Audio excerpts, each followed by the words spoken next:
The movie 65 stars Adam Driver as the character Mills and Ariana Greenblatt as Koa. Now this movie was written and directed by two people, Scott Beck and Brian Woods. They are probably best known for writing the movie A Quiet Place. In interviews, it has been said that the marketing pretty much ruined the reception of this movie, but honestly, after seeing it, I'd have to disagree. I'd say the main issues with this movie are actually the CGI, the set design, as well as the props they used. The cinematography honestly isn't bad, but it definitely doesn't make up for everything else wrong with it. Here, I'll show you a few CGI dinosaurs from the movie, and then I'll also show you a few CGI dinosaurs from this B-roll website that I use, and you tell me which ones are which. Tell me in the comments. Go down right now and tell me. A, B, C, or D?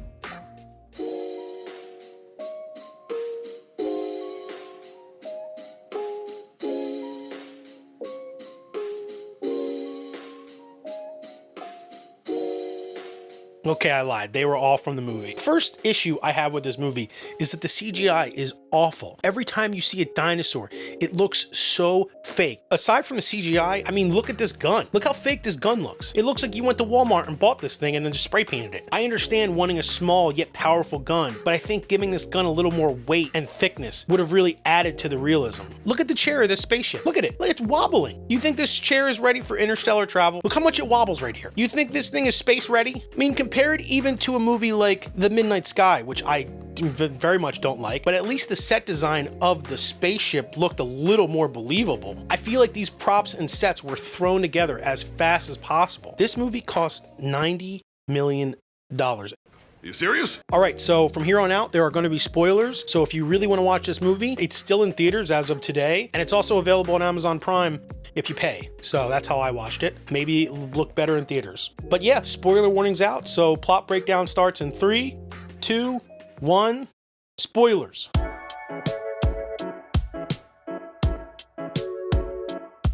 Alright, so basically this movie is about a space delivery driver who is the pilot of a ship. Now this ship has a bunch of passengers on it that are in cryo sleep, and we never figure out where they're going because they crash along the way, but he's delivering them from a planet to, I would guess, another planet for reasons. It's never really explained or talked about. During the trip, they fly through the most cliche plot device in space ever, an undocumented asteroid field. I honestly can't even count on two hands how many movies have used this plot device. I mean, the first one that comes to mind is Pitch Black, and yes, I'll just say it, this is a much worse version of the movie Pitch Black, but with dinosaurs and not in darkness. So after they're hit with the plot device, they then crash down on a planet which is later to be revealed as Earth 65 million years ago, hence the name 65. After the ship crashes, Kylo thinks everyone is dead. I don't know if I'm going to call him Kylo or Mills, because every time I see his face, I think Kylo Ren. But his name's Mills, but I might call him Kylo. So after they crash, Mills decides almost immediately that he's just going to shoot himself in the face. So after they crash, Mills decides almost immediately that he's just going to give up and shoot himself in the face. But then the last minute, he's like, no, I'm not going to do that. So at first he thinks all the pods on the ship were destroyed and he's the only one left alive. However, he finds one cryopod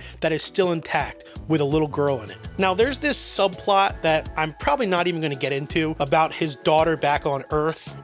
I'm sorry, it's not Earth. About his daughter, who is the reason why he takes these long missions, because they need the money to pay for a sickness that she has. But the irony then becomes that while he's gone on this mission, she actually died. So he hates himself, which, you know, that's an interesting element to the story. However, if your story is basically about a spaceship crashing on Earth while dinosaurs are still alive, I think there are significantly more interesting directions you can take the plot than the direction they ultimately decided to go with it. But we'll get to that. So after he finds the cryopod with the little girl in it, he can't get it open. So he just shoots in this random place and it opens. When I first saw this scene, I went back to see if he actually shot a lock or something off. No, he just shoots the front of it. And, you know, whatever, I'll go with it. I'll concede to the stupidity of the unlocking gun. I'll go with it, okay? There's dinosaurs. I just came here to see the dinosaurs, guys. I don't care about anything else. So he brings back the little girl to the remains of the ship. He then determines that all but 2 of the escape pods that were on the ship were destroyed. One of the escape pods he's able to locate, and it's about 15 kilometers away. After he locates how far the escape pod is, he then comes back and sees that the little girl is awake, and he determines that she doesn't speak any English. That's right. One of the 3 characters in the movie doesn't speak English. Why would you make them speak the same language when they need to interact with each other for an hour and a half? I feel personally this is just an extremely lazy way to not have to write dialogue. When they need to interact, they can just point and grunt to things. That's much easier, right? So he tries to explain to the little girl that they need to go walk to this mountain that's 15 kilometers away in order to get to the escape pod so they can leave the planet, and she's pretty much just asking where her family is. So he lies to her and tells her that her family is up on the mountain and they have to walk to her. It's kind of a dick. Next, we see them start walking to the escape pod, and this is pretty much the whole movie. They meet, they're walking to the escape pod, trying to avoid dinosaurs. So anyway, they're walking, and I'm just gonna say this here. I honestly think that making the other survivor any other age besides a child would have made the story significantly more interesting. Just think if it was any other age of a person. They would have a certain level of baggage. You wouldn't necessarily know their motivations. You wouldn't know if they're a good person. You wouldn't know if they're gonna turn on you. You wouldn't know so much about the other person, and you would be following Mills and his journey, and you'd be wondering, is this person going to turn on him? Can he rely on this person if push comes to shove? Is this person going to leave him to die if he's trapped in a situation? But when it's a child, you know that the child has to rely on the adult. So there really is no tension in the direction of if the adult can rely on the child. And at the end of the day, this is Mills' story. This is his journey. And the only real danger he's in are the dinosaurs, which, okay, fine. I understand that that's the point of the movie, but just to add that level of tension by having an unknown person with you, I think would have made the story significantly more interesting. But anyway, it's because he had a daughter and, he has to save another little girl so he can feel like he saved his daughter or something. I don't fucking know. Just show me a goddamn T-Rex eating a brontosaurus and I'll be happy. He may as well be carrying a bag or a payload. This little girl doesn't talk. She doesn't speak English. She's just a boring thing that he needs to protect. Why make it living at all? Oh, you obviously haven't seen the end, dude, because she totally saves him at the end, bro. Now, comparing this movie to one like Jurassic Park, even though Jurassic Park was literally released 30 years ago, oh my God, we're old, bro. Even though Jurassic Park was released 30 years ago, is like comparing a painting of a middle schooler to a Picasso or a Van Gogh. So I won't do that. I won't compare it to Jurassic Park, but I will compare it to other movies with significantly better CGI that also came out a billion years ago. For example, I've already mentioned this, Pitch Black was released in the year 2000. It had a $23 million budget, and the CGI was significantly better. Another example would be Reign of Fire. That movie was released in 2002 and had a $60 million budget. Another good example of this is the movie District 9, released in 2009. That movie had a $30 million budget, and the design of the aliens was so incredible that it's still talked about today. Another thing to note about every movie I just listed is they all have a much larger cast. This movie had 4 characters in it, and one of them doesn't even have a name. But anyway, let's get back to the movie. So anyway, they're still walking. Oh no, more awful CGI, run! So after they outrun these dinosaurs, they end up camping overnight under this waterfall, where they set up this perimeter that I feel exposes their location more than it protects them. But hey, what do I know? Case in point, this little bug crawls in her mouth while they're asleep and almost kills her. So in the middle of the night, we have another dino attack, and this time it's super dark, which makes it much easier to hide the bad CGI. If you ask me, they probably should have just had every scene be in the dark. Not saying this looks good, but it doesn't look nearly as bad as the other scenes. So they get cornered under this waterfall, and the only way out is this little hole in the back. So they both jump down. Down here is where they get trapped. Mills tries to move rocks to get out of the way, but he can't. So after saying this, no, I'm sorry. I can't go any further. I don't have any more tools. Tools, duct tape, zip ties, and gloves. I have to have my tools. So after saying this, he remembers that he does have tools. He has explosives that we just saw him use a few hours ago. So he uses these little electronade balls to blow a path just big enough for Koa to fit through. And then right after that, the rocks cave in, trapping him by himself. But wait, he just takes another path out. Like the movie just forgot they were trapped here 2 seconds ago.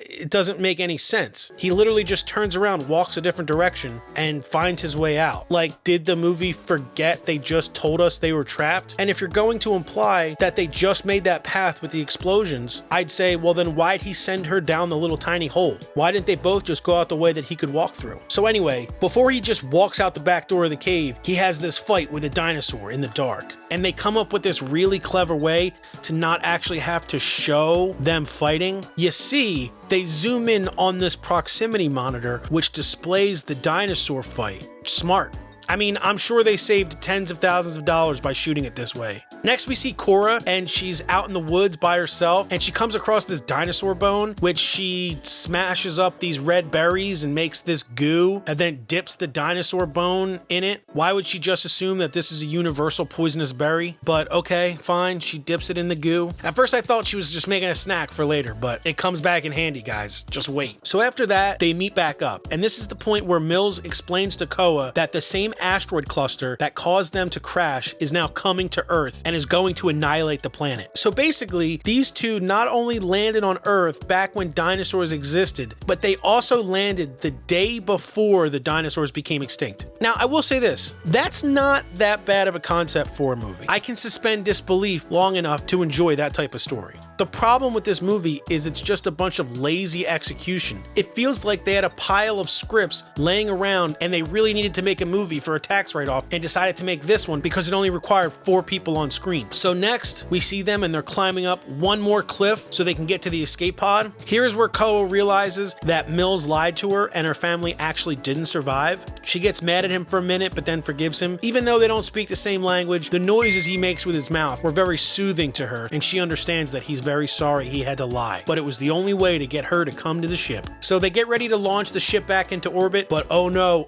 an asteroid smashes into their ship and knocks the escape pod down a cliff. After the ship falls down the cliff, it lands upside down, which means it can't take off. What are they gonna do? Well, at that exact moment, another dinosaur attack happens and flips the ship back over. That was a close one. Mills uses the last of the ammunition to kill 2 of the dinosaurs, but there's still one remaining, the one from the waterfall. Mills then lures the remaining dino away from the ship and tells Koa to take off without him. However, she doesn't do it. She ends up saving his life at the last minute with the dinosaur bone goo stick.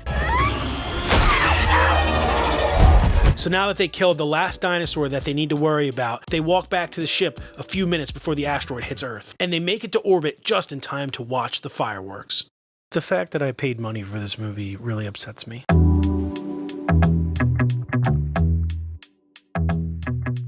Now, looking up this movie's budget, it'll tell you that Sony only spent $45 million in this movie. But after some further digging, you'll discover that that's actually not correct. Sony actually spent closer to $90 million, but through tax incentives and breaks, they were able to bring the cost down with rebates. But that doesn't mean the movie cost a lower number. The movie still cost $90 million.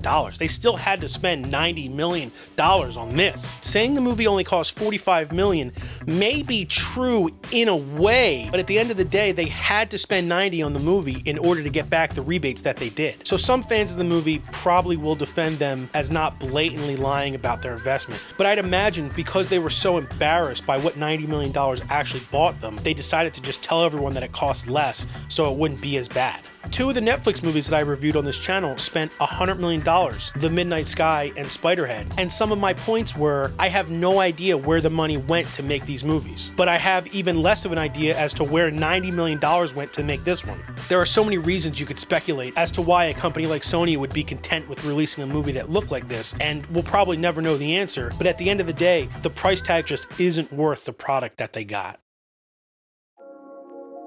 This movie just reminds me of those posters you see that show a huge monster on the cover and they're called like Dino Quake or Dino Smash 3D. This is a prime example of a Netflix movie if I've ever seen one. The script, the set design, the CGI, the props, they all scream B-movie. So I guess what I'm trying to say is, if you're gonna watch this movie, just wait for it to come out on a streaming service, because that's most likely where it will live until it's finally extinct.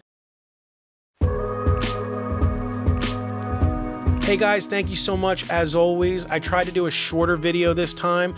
Let me know what you guys think in the comments if you like the shorter videos, and I will see you in the next one.